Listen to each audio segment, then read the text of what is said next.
Katika Kristo Yesu, amfahamu ya kuwa sisi sote tuliobatizwa katika Kristo Yesu, tulibatizwa katika mauti yake.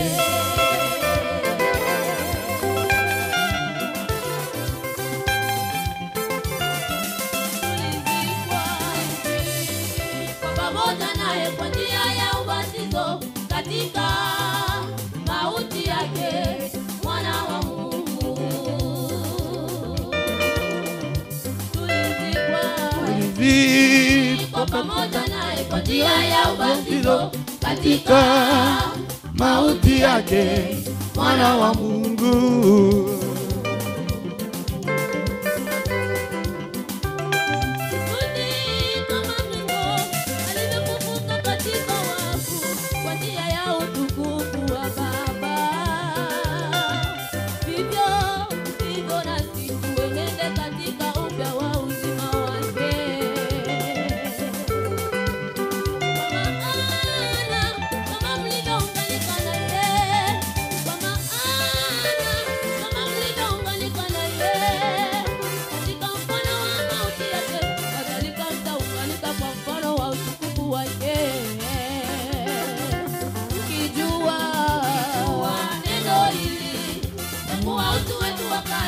Ulisulubiwa pamoja na Yesu pale msalabani.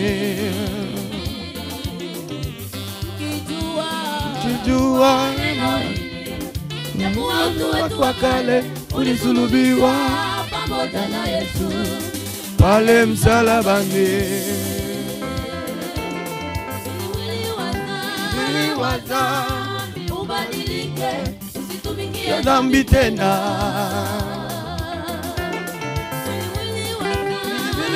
Dhambi ubadilike, usitumikie dhambi tena. Kwa yeye aliyekufa amehesabiwa haki mbali na dhambi. Lakini tukiwa tulikufa pamoja na Kristo, tuamini ya kuwa tutaishi pamoja naye. Lakini tukiwa tulikufa pamoja na Kristo, tuamini ya kuwa tutaishi pamoja naye milele.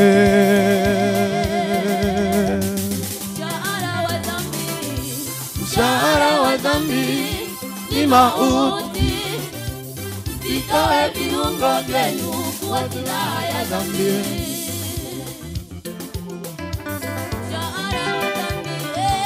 Mshahara wa dhambi ni mauti, msitoe viungo vyenu kwa silaha ya dhambi. Dhambi sitawale ndani ya miili yenu, ipatikanayo na mauti hata mkazitii tamaa zake.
Uchungu wote, ghadhabu na hasira, kelele na matukano yaondoke kwenu.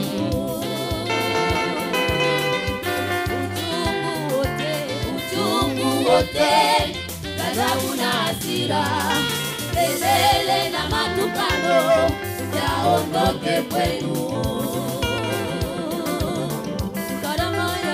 Karama ya Mungu ni uzima wa milele katika Kristo Yesu Bwana wetu.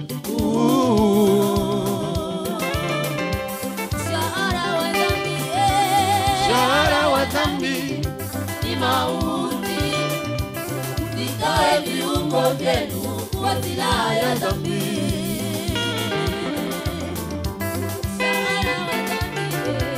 Shahara wa dhambi ni mauti, msitoe viungo vyenu kwa silaha ya dhambi. Dhambi sitawale ndani ya miili yenu, ipatikanayo na mauti hata mkazitii tamaa zake.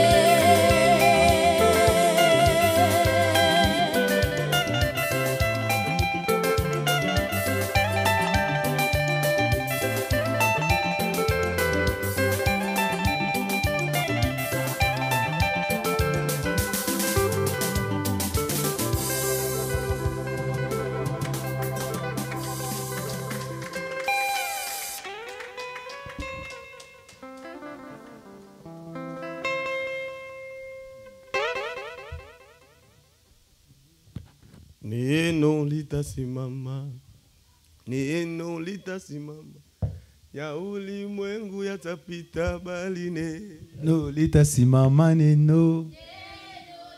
neno la Yesu, neno la Bwana.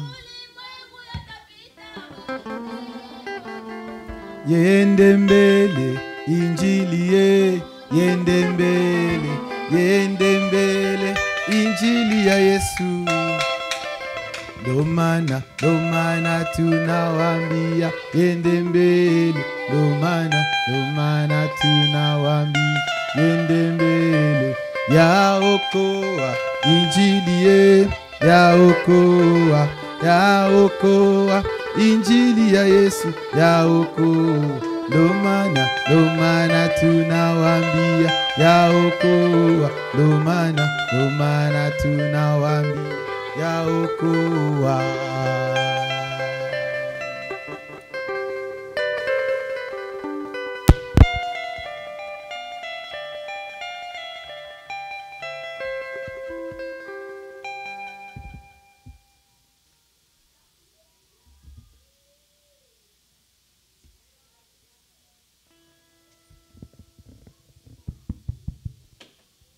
Yes. ya samani. Sasa kwa nitagusa. Amen. Bwana wetu asifiwe. Amen. Bwana wetu asifiwe.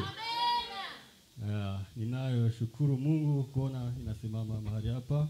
I praise the Lord for standing here. Nashukuru Mungu kwa kuweza kunipa kibali cha kusimama mbele zenu. I thank him for giving me the permission to stand up here. Kuona niko hapa ni kwa neema ya Mungu. For me being here, it's only by God's grace. Na sisi sote kuona tuko hapa ni kwa neema ya Mungu. And if you are here, it's by God's grace. Hakuna hata mwenye alikuwa naamini kwamba taona pambazuko ya leo. There's no one who hoped to see the day as a such. Lakini kwa neema ya Mungu sisi sote tuliamuka tuko wazima, acha jina lake lipewe sifa. But by the grace of the Lord, we are all doing good. Let's praise his name once more.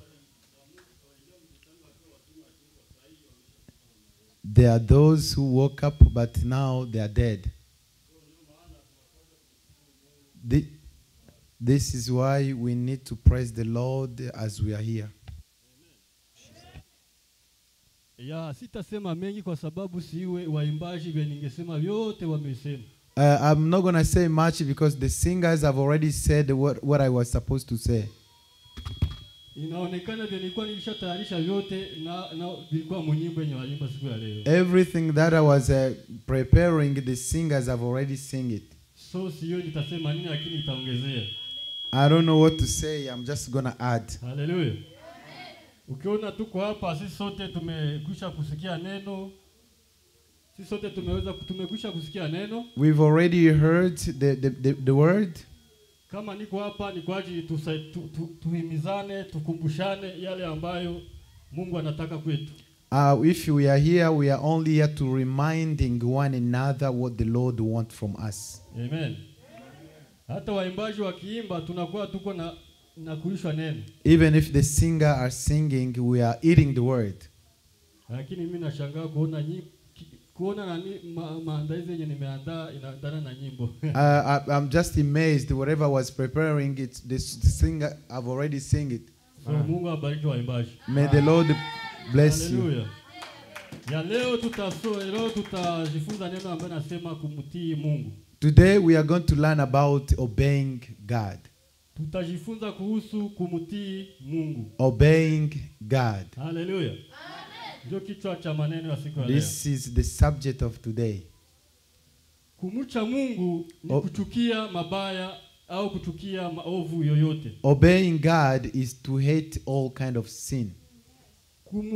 Kumtii Mungu ni kuchukia kila kitu ambacho ni kiovu. Is to hate everything that is bad.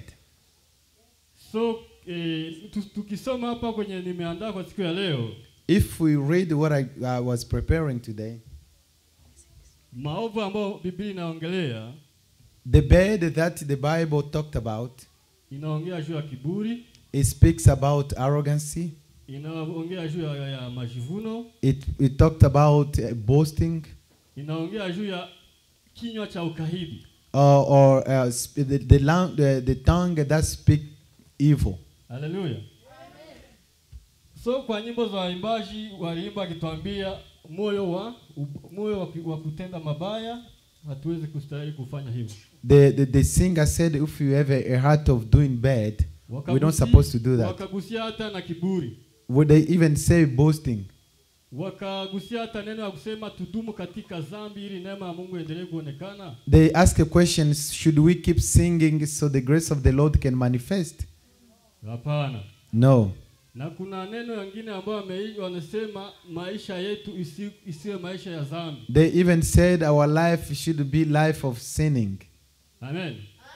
Tunapaswa kuishi maisha ya utakatifu. We need to live a holy life. Tunaishi maisha ya utakaso. A holy life. Maisha ambayo inampendeza Mungu. Life that pleases the Lord. Tuishi maisha ambayo yanatupendeza, bali tuishi maisha ambayo yanampendeza Mungu. Life that pleases the Lord himself. Tusipendezeshe sisi wenyewe, bali tupendezeshe Mungu. Don't just do things on our own.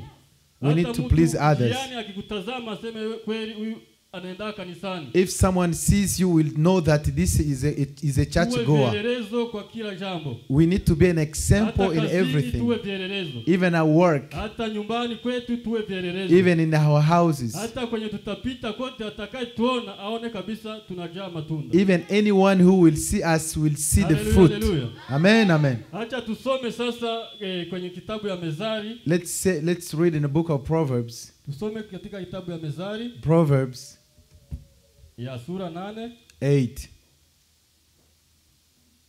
Proverbs 8. na ule mstari wa 13. 8:13. Tutasikia kunasema hivi. Kunasema nini? Methali 8. Mstari wa 13. 8:13 kitabu ni cha Methali. Tunasoma kwa jina la Yesu.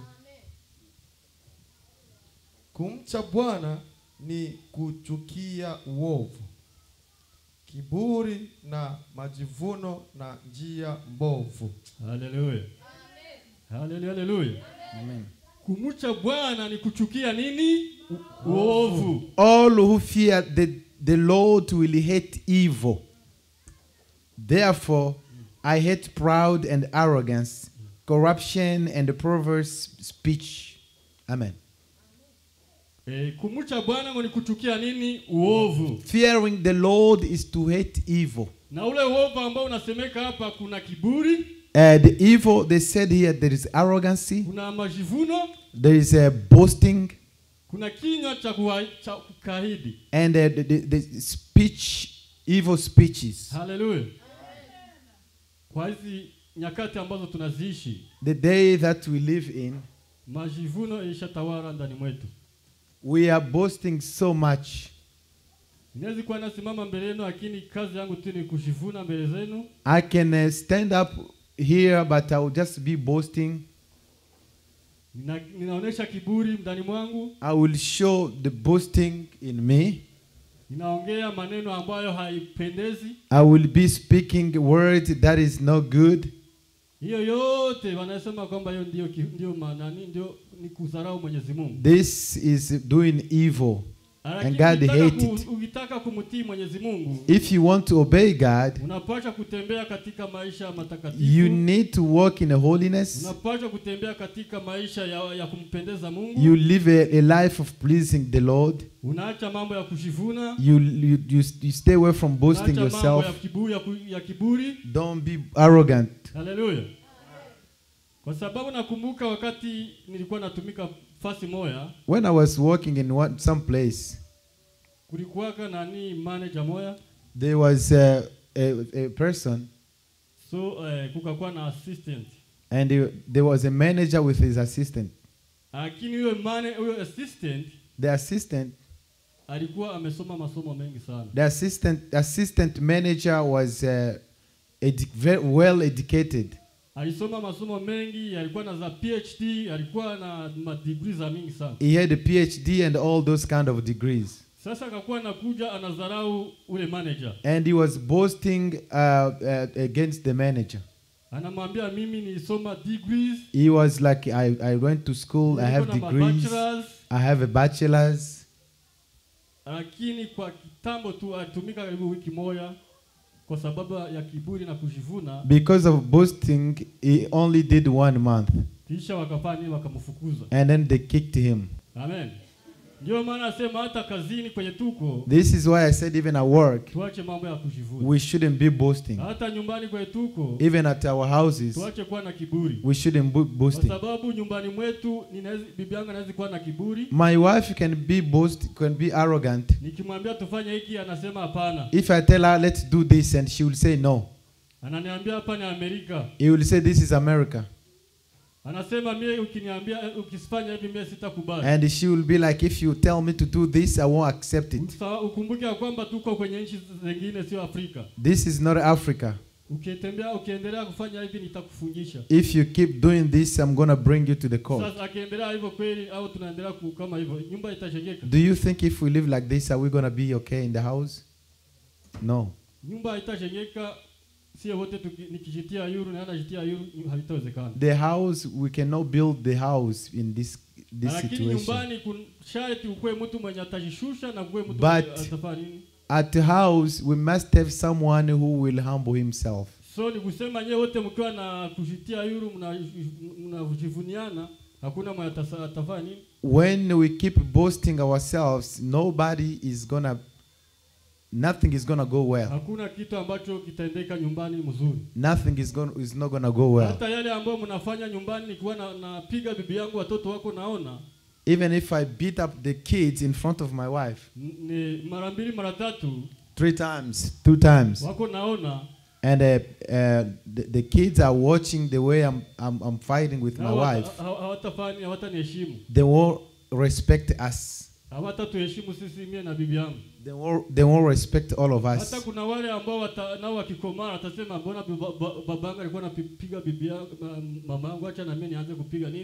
They will learn our behavior from us, and they will do the same like we did.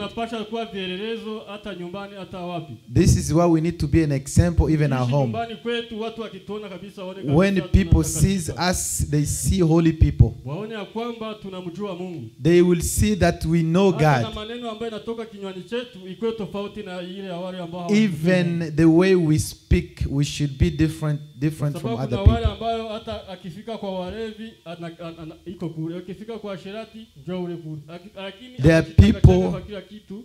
There are people when they go to prostitute, they will act like a prostitute. They go to drunkards, they will be like a drunkards. 1 feet in the church and 1 feet outside. And you will be asking yourself, where does he go to church? We need to produce more fruit. Let's read another scripture. Psalm 111. Yeah, 10. Psalm 111.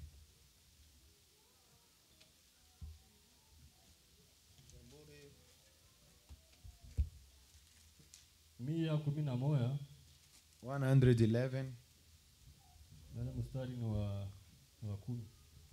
And verse 10. Mia 11 na mstari wa 10. Yeah. Kumcha Bwana ndio mwanzo wa hekima. Kumcha Bwana ndio mwanzo wa nini? Wa hekima.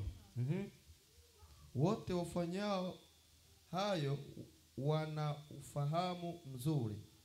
Sifa zake zadumu milele. Hallelujah. Amen. And I'm gonna read in English. Psalm 111:10. Fear of the Lord is the foundation of true wisdom. All who obey his commands will grow in wisdom. Amen. Hallelujah, hallelujah. Hallelujah tena. Biblia hapa inatuambia hivi. The Bible said, kumcha Mungu, fearing the Lord. Hallelujah. Ndio mwanzo wa hekima. That's the beginning of the wisdom. Kama unataka uheshimiwe, if you want to be obeyed, kama unataka uheshimiwe, if you want to be obeyed by God, umche Mungu. You need to obey him. Hallelujah. Kama unataka kumheshimu, kama unataka uheshimiwe, if you want to be obeyed, respected, Mungu, you need to obey God. Soma hapo tusikie wanasema nini? Kumcha Bwana ndio mwanzo wa hekima. Yes. Wote wamfanyao hayo wana ufahamu mzuri. Hallelujah. Ni kusema kama unamcha Mungu, if you fear God, ni mwanzo ya nini? That's the beginning of wisdom. Of wisdom. Ni mwanzo ya nini? Wa akili. Wa hekima.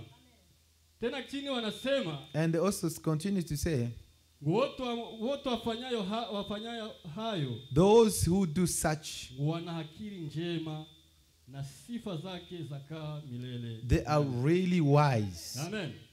Ni kusema kutii Mungu nayo ni kitu ya maana. Ukimtii Mungu, hiyo ni mwanzo wa nini? If you fear the Lord, that's the beginning of a true wisdom, or to be smart. Ukimtii Mungu inaonekana utakuwa na akili, uko na akili. Once you start fearing him, you are going to be a wise person. Hallelujah. Lakini kama haumtii Mungu, if you don't obey him, kama Mungu anasema dhambi ni mbaya, if the Lord said sinning is bad, kuua ni mbaya, killing is bad, Usherati ni mbaya. Fornicating is bad. Lakini unaendelea kutenda hiyo. And you keep doing what he said. Unaendelea kufanya hivyo. If you keep saying, you keep saying such thing, you keep doing that, that's bad. Yes. Kweli nitakuwa nitampendezesha Mungu. You cannot please God by doing that. Nitampendezesha Mungu au nitakuwa niko namtii? Hapana. Hakuna kumtii. It's not obeying him. Kwa sababu because alitupa sheria akasema tuzitembelee, akasema he give us the law. He give us law so we can obey his law. law. Na kwa nyimbo yenye mliimba mlisema mshahara wa dhambi ni nini? And you even sing the price of death, the price of sinning is death. Ndiyo. So ndio maana tunapaswa kumfanya nini? This is why we have to obey him.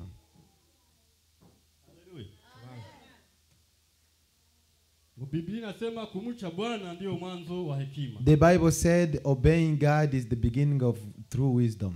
Kama unataka heshima, kwanza tii Mungu. If you want to be respected, first you need to obey God.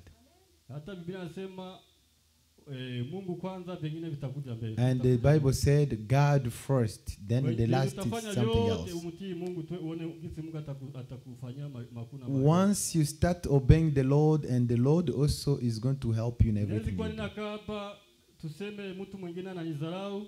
I can be here and someone is not respecting me. Even your friends, they will just see like you are not worthy. They can they disrespect you. But God cannot disrespect you. You need to hope in God. You need to obey him. That's the beginning of wisdom.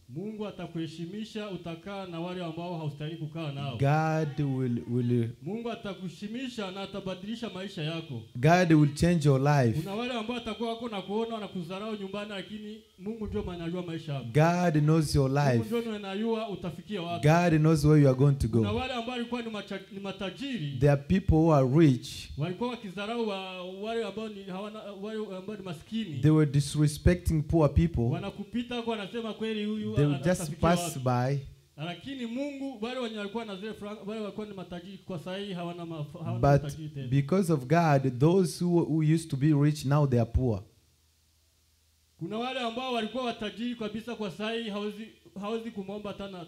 And you cannot even ask them a dollar. They are poor now. Now, there are those who used to be poor, but now they are billionaires.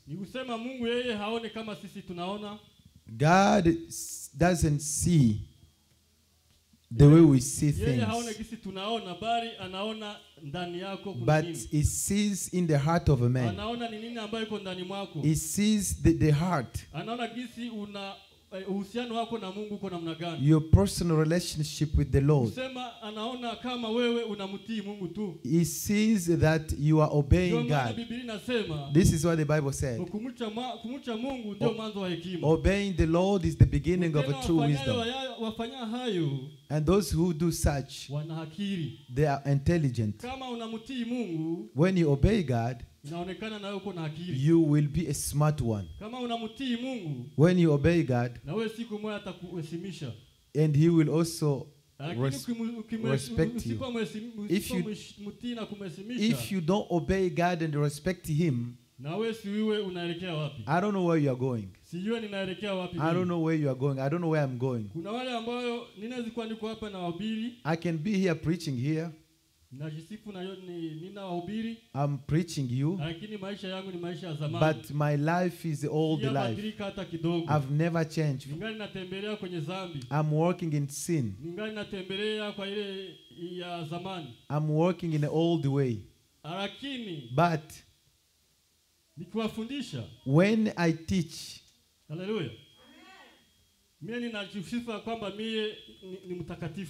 I will be acting as if I'm holy. Holiness is not about preaching here. It's not about singing.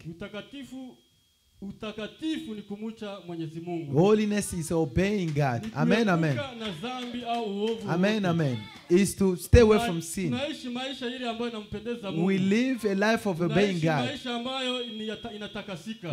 Life of clean. We stay away from sin. Sio kwamba najua kuimba. It's not like I know how to sing. I know how to preach. I can know how to preach, but my life, it's life of old. Amen. I cannot change. At church, even at work, they see me, they see as a pagan. At home, they see me as a pagan. Even if I walk, they see that I haven't changed. Hallelujah. The Bible said, obeying God is to refuse all evil. Amen. Everything that the Bible said, you need to stay away from everything that the Bible said we shouldn't do. Arrogance, boasting, speech, evil speech. When you refuse all of that, you will be pleasing God, and you will be respecting the Lord. You will be respecting the Lord. Let's read another scripture. Proverbs 29.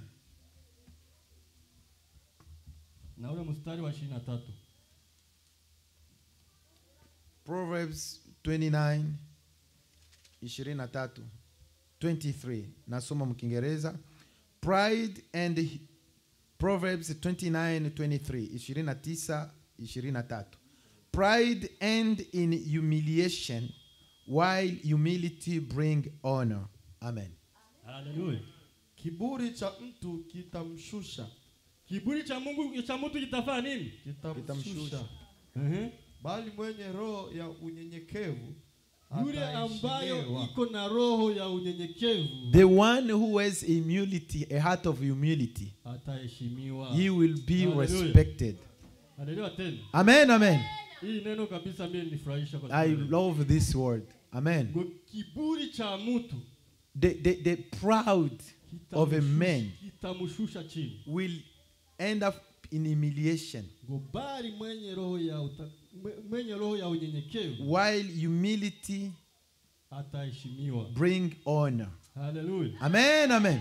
Hapa Biblia inatuonesha mizari eti kiburi, the Bible said kitafanya nini? Kitamshusha. Pride ends in humiliation, lakini yule ambaye ananyenyekea, while humility ataheshimiwa, bring honor. Hallelujah. Amen, amen. Wewe tu kaa vizuri na Mungu wako. Just stay good with God. Be good with Him. Nyenyekea machoni pa Mungu. Be good with Him. Humble yourself. Acha kiburi. Don't boast yourself. Niache kiburi. Don't boast yourself. Tuache kiburi. Don't boast yourself. Na tunyenyekee machoni pa Mungu. And be humble. Na Mungu atafanya nini? Atatuheshimisha. And God will respect you. Ukitaka Mungu akuheshimishe, if you want the Lord to utanyenyekea, to honor you, lakini ukijipandisha utakuwa nini? God also will honor you. Yes. But if you boast, God will take you down. Ongeza tusomee pale mtumishi. Kiburi cha mtu kitamshusha. Eti kiburi cha mtu kitafanya nini? Kitamshusha. Hallelujah.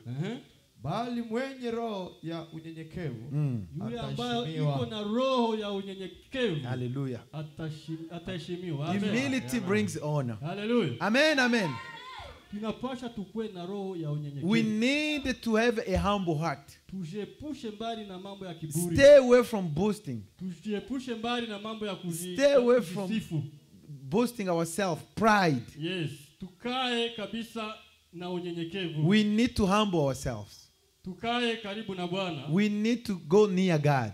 Na Mungu atatuheshimisha. And God will also honor us. Lakini tukiwa na kiburi, but if we have a pride, Mungu atafanya nini? Atatushusha. God will take us down. Ukitaka Mungu akuheshimishe, if you want the Lord to honor you, ni kunyenyekea. You need to humble yourself before Him. Hallelujah. Amen, amen. Hata kwa kazi kwetu tunatumikia. Even at work, If you want them to give you promotion, you need to humble yourself. That's right. Humble yourself. But if you don't respect them, they give you a job but you don't want to do it. They said today we are going to have a meeting but you don't want to participate. They said today everyone is going to do overtime, but you run away. Do you think you're going to keep the job? And the manager comes, he said, we are going to start at 5, but you come at 6. If you get fired or suspended, are you going to blame the manager? The problem is you. Even a job, if you want to be honored, you want to have a promotion, any kind of job you want to be promoted, you have to have a good relationship with your manager. Love your manager. If they told you to do this and do exactly what they said, just go. If they come today, they said, go there, go. Just go. If you start refusing pride, and you said, if it's not like that, okay, I'm not going to go. Work, you don't want to work. I don't want to work with this person. You won't be respected in job. What is going to happen is to kick you. Because you didn't respect your leaders. If you want to be promoted, you need to have a good relationship with your co-workers. You do good with your manager just like you do to God as well. But if they tell you to do something, you don't want to do it. And you will be boasting. You say, okay, I went to school. I cannot do this kind of job. The one who is in charge, you cannot tell him that. He will do whatever he wants to do with you. Even if you've done 10 years, you cannot come with a boastiness to say that I'm very educated, whatever you want to say. If you don't respect the manager, he will fire you no matter who you are. And if you have a good relationship with him, he will give you a promotion. Read again. Kiburi cha mtu kitamshusha. Kiburi cha mtu kitamshusha. Bali mwenye roho ya unyenyekevu ataheshimiwa. Yule ambaye iko na roho ya unyenyekevu. Pride ends in humiliation while humility bring honor. Hallelujah. Amen, amen. Hata ndio maana this is why Daudi wakati alienda kupigana Goliathi, David when he was fighting with Goliath. Yeah, watu walikuwa wanasema wewe unaenda kufa kabisa. His brothers thought he couldn't do it. Watu wanashangilia Goliathi wasema kabisa acha tuende ona sasa. His brother didn't believe if he was going to win. Sasa huyu mwenye anaenda pigana na Goliath, tena Goliath ni mtu mwenye hawezi simama na mbele yake. And Goliath was a soldier, giant. Inawezekana kweli atapigana kweli na Goliath atamweza. How comes this little David will fight with Goliath? Lakini kwa uwezeshwa na Mungu. But because of God, yeye aliomba Mungu nisitembee mimi peke yangu. He wasn't fighting with himself, but he was with God. Wewe ndio utanipigania. He knew that he was fighting, but God was on his side. Alipofika mbele ya Goliath, watu wataanza kushangilia. And when he went with anataka kufa. Goliath, Wakaanza kushangilia wakisema huyu Goliath anaenda mmaliza. His brothers thought maybe David was going to die. Tena Goliath alikuwa kabisa na kila kitu, alikuwa na vifaa vya kugombanisha. Goliath was a giant with he was very armed and a soldier with experience. Everyone was afraid of him. But akasema mimi ninakuja tu naenda kugombana na yeye, lakini yeye nisigombane, Mungu ndiye atanigombania. David said God is going to fight on my behalf. Nataka kwenda kupigana na yeye, mimi siwezi mbele zake, mimi nitashinda tu vita. And he hoped in God that he was going to win with God. Alikamata jiwe akatia monini. With faith he took he took a stone. Kamba anaita mkiswahili ya mzee anaita nini? Siyo kisi na hizi. Ile kamba inatia ndani akapiga jiwe kabisa. Mshereti. Mshereti. Mshereti. Alipiga tu hivi kidogo pa. Slingshot. He used slingshot. Yes.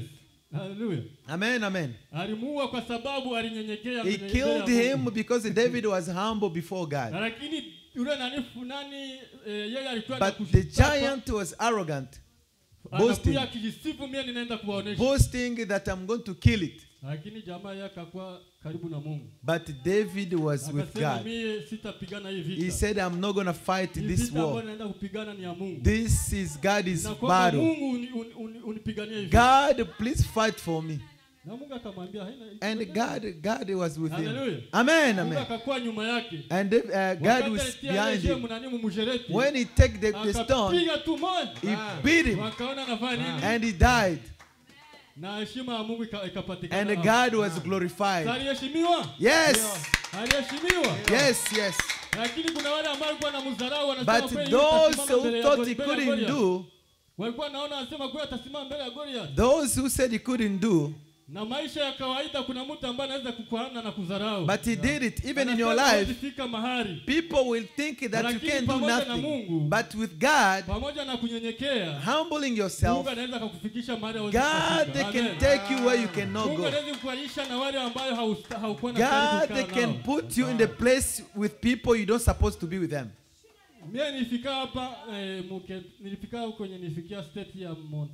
I was in Montana.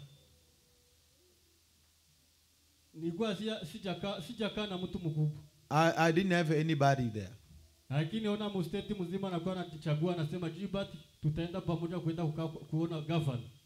But they asked me to go see the governor.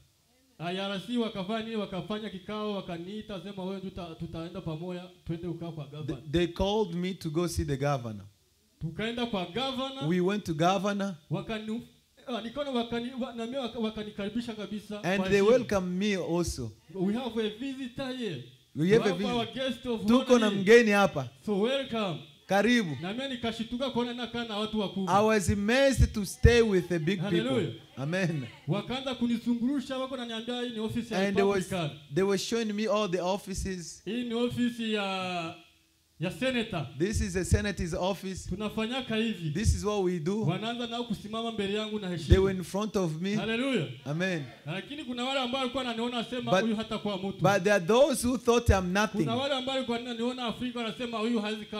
There are those who thought I couldn't do nothing in my life.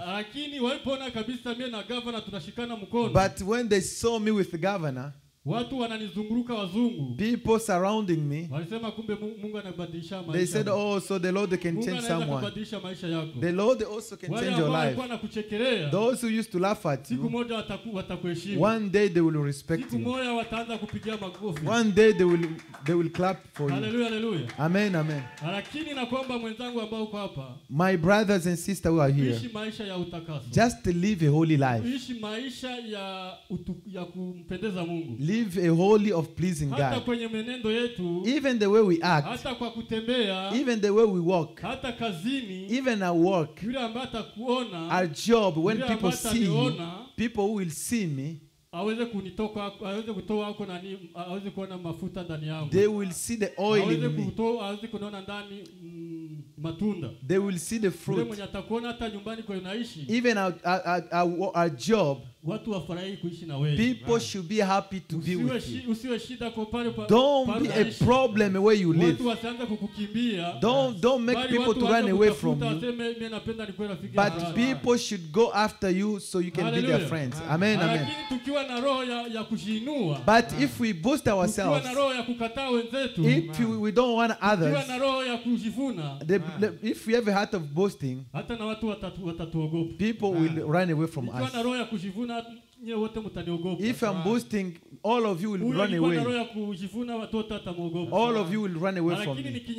But if I humble myself, the Lord also will honor me. Hebrews. The book of Hebrews. Hebrews 12. Hebrews 12.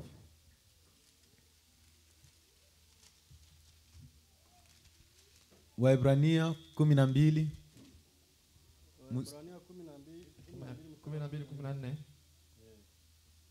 Hebrews 12:14. Tunasoma kwa jina la Yesu. Tafuteni kwa bidii kuwa na amani na watu wote, na huo utakatifu ambao hapana mtu atakayemuona Bwana pasipo kuwa nao. I'm going to read in English, Hebrews 12:14. Work at living in peace with everyone, and work at living a holy life, for those who are not holy will not see the Lord. Amen. Amen, amen. Look, we need to search for peace first. Search for peace. I marked this effort. For everything that you are doing, for everything we are going through, we need to search for peace. Do our effort. It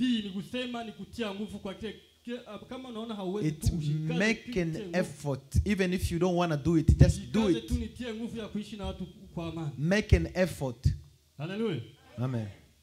Utafuteni kwanza bidii, search for peace, kwa kuwa na amani na watu wote, na huo utakatifu ambao hapana mtu atakaye uona Bwana asipokuwa nao. Without holiness you cannot see the Lord. Tusomee ndugu tena mzuri sana. Tunasoma 14. Tafuteni kwa bidii kuwa na amani na watu wote. Tutafute kwanza kwa bidii kuwa na amani na watu wote. Na huo ndio utakatifu ambao hapana mtu atakayemuona Bwana pasipokuwa nao. Huo ndio utakatifu ambao hauwezi, kama haufanye hivyo hauwezi kumuona Bwana. If you don't do that, you don't have a peace with everyone and holiness, you cannot see God. Lakini ukiendelea kuishi na watu wote kwa amani, but if you have a peace with everyone, ukiendelea kuishi maisha ya utakatifu and holiness, ukiendelea kuishi maisha ya utakaso, holiness, utamwona Bwana. You will see God. Hallelujah, hallelujah. Amen. Je, naona nataka uishi maisha ya utakatifu? Do you want to live a holy life? Je, nataka niishi maisha ya utakatifu? Do you want to live a holy life? Ni kweli hapana? Is that yes or no? Ukitaka kuishi maisha ya utakatifu, if you want to live a holy life, lazima utafute kwa bidii. You need to search for peace. Do your effort. Live with everyone in peace. Utafute amani na wengine. Search for peace with everyone. Amen. Amen. Ukishafanya hivyo, and if you do that, Biblia hapa inasema, the Bible said, utafuteni kwa bidii, do your effort to search for peace na watu wote, with everyone, na huo utakatifu and holiness, ambao hapana mtu, without holiness no one will see God. Without holiness and peace with everyone. Read in English. I'm going to read in English. Yes. Work at living in peace with everyone, and work at living a holy life, yes, For those who are not holy will not see the Lord. Hallelujah. Amen. Nikusema hakuna atakayeona Mungu kama haishi maisha matakatifu. No one can see God if he doesn't live a holy life. Ukitaka kumuona Mungu, you want to see God? ishi maisha matakatifu. You live a holy life. Ukitaka kumuona Mungu, if you want to see God, kaa na amani na watu wote. Stay in peace with everyone. Tafuta kwa bidii kukaa na watu wote kwa amani. For peace. Do your effort to look for peace. Because if you don't do that, you will not see God. But if you do that, you will see God. Acha tumalizie na First Peter Petro chapter 1:15. Sura ya kwanza 15. Petro wa kwanza mstari wa kwanza 1:15. Tunasoma Petro wa kwanza. Petro wa kwanza sura ya kwanza mstari wa 15. Yes. Tunasoma kwa jina la Yesu. Amen. Bali kama yeye aliyewaita alivyo, bali yeye aliyewaita alivyo mtakatifu, ni mtakatifu, ninyi nanyi iweni watakatifu katika mwenendo wenu wote. Hallelujah. Hallelujah. Amen. Amen. Hallelujah. Amen. Amen. Kama vile alivyotuita, as he called us, ni mtakatifu, he is holy, na sisi katika mwenendo wetu wote, and we must be holy in everything. Hallelujah. Amen. Tutafanya nini? Takatifu. Tuwe watakatifu.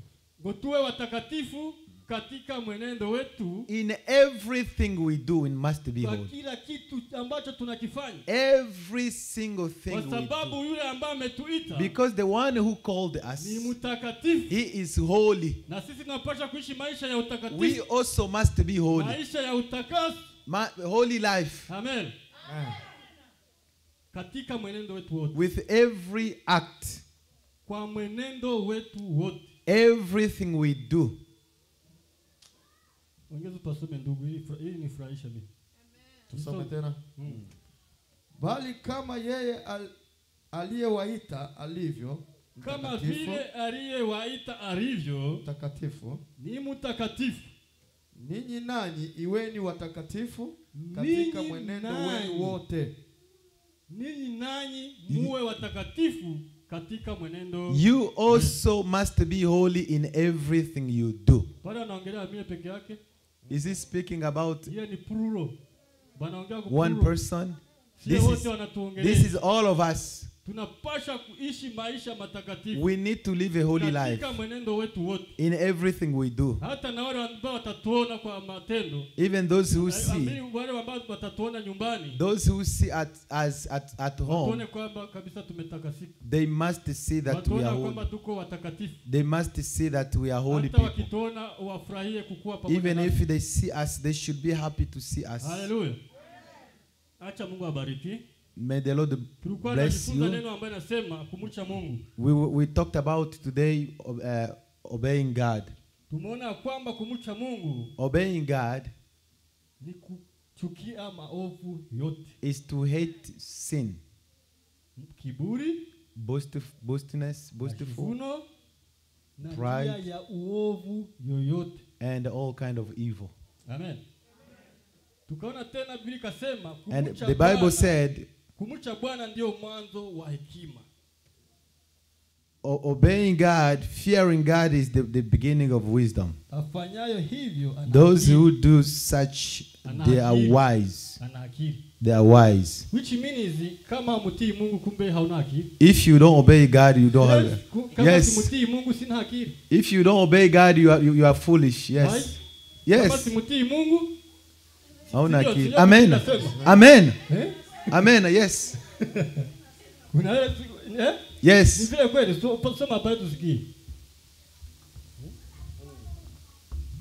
Tunasoma Methali, Zaburi 11 mstari wa 10. Proverbs. Proverbs. Kumcha Bwana ndiyo mwanzo wa hekima. Wote wafanyao hayo ufahamu mzuri. Amen. Sifa zake za dumu milele. Amen. Haleluya, haleluya. Tena Biblia hapa kwenye Mithali 29 pasema kiburi cha mtu kitamshusha, bali mwenye unyenyekevu ataheshimika. Amen. Amen. So bila kwenda mbali, hiyo ndio neno la Mungu ambao Mungu. This is the word of God. Kwa siku ya leo, acha Mungu abariki. May the Lord bless you.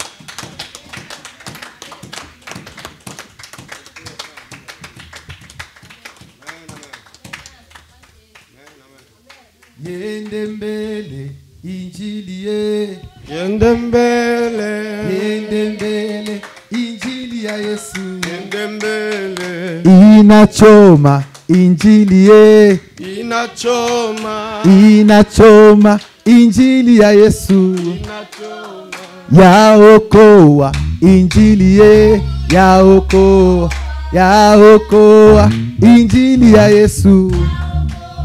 Ndo maana tunawambia yaokoa, ndo maana tunawambia yaokoa, ndo maana tunawambia yaokoa, ndo maana tunawambia yaokoa. Tushukuru Mungu kwa neno. Mwenyezi Mungu, tunakushukuru kwa neno lako. Neno hili Bwana liweze kuzaa matunda ndani ya mioyo yetu. Tunakushukuru kwa neno lako Yesu. Baba, kama gisi neno lako linavyosema kwamba kukuogopa ndio mwanzo wa kuwa na akili, mwanzo wa hekima. Baba, acha tu tunakuogopa katika kila kitu. Asante Kristo Masia kwa kila kitu.